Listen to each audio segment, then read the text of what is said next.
All right, we're going to talk about the pendulum movement, right? We're going to talk about the pendulum sweep, sour sweep. I don't know what the fucking difference is, to be honest, but the pendulum movement is something, again, it's a drill. It's something for skill development. Something you need to know. It's a movement you need to know that will help you in other areas. It'll make sense as we go throughout the instructional, but something we need to do correctly. And it's something that follows along with our basic armbar positioning to not get stacked. We already covered that, but you need to understand for this pendulum drill, what we're actually seeking to achieve here. So some guys will do this as a warm-up and they'll throw their legs up like this.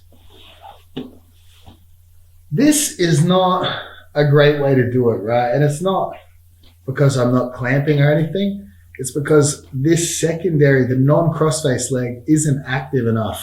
When we hit the pendulum movement, this leg is what's breaking their posture here. So now, of course, just like we're talking about the armbar drill, I've brought Freddie's weight forward with the lower leg, the leg closest to his legs. That's how we clamp on an armbar, and that's how it makes it difficult for him to stack me. So every time I switch side to side, I slide that leg down, I anchor it off the hips, and most of the work is done with the inside leg. So if you can see, my right leg slows to the hip, and I bring Freddie forward with that leg. So again, it's always the inside leg that does everything. The other leg is for reinforcement, right? And the reason that's important is because if I do it this way, Freddie could pull his arm out easy. As we switch side to side, look, Freddie pulls his arm out.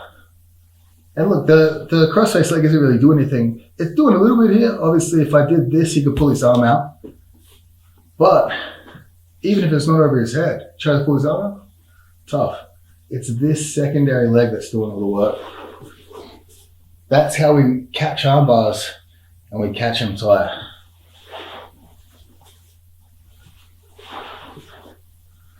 This would be about the pace we would work this from. So just knock Freddie over there. But yeah, guys, that's just, make sure you practice a little bit of that. Obviously, it's just, your coach might get you to do that. He might get you to do it for 5 minutes every lesson for the rest of your life, just because, like most coaches, we don't want to teach the whole hour. We want to make you do some bullshit warm-ups. You can do that in your own time, you know what I mean? But you do need to do it, just not every day for the rest of your life. Once you do it, move on to something else. Revisit it every now and then. Make sure when the pendulum hits, it's the inside leg doing the work. Have that skill down, understand that. And then when we do the actual techniques, the actual guard, which is about to follow, it's going to make a lot more sense.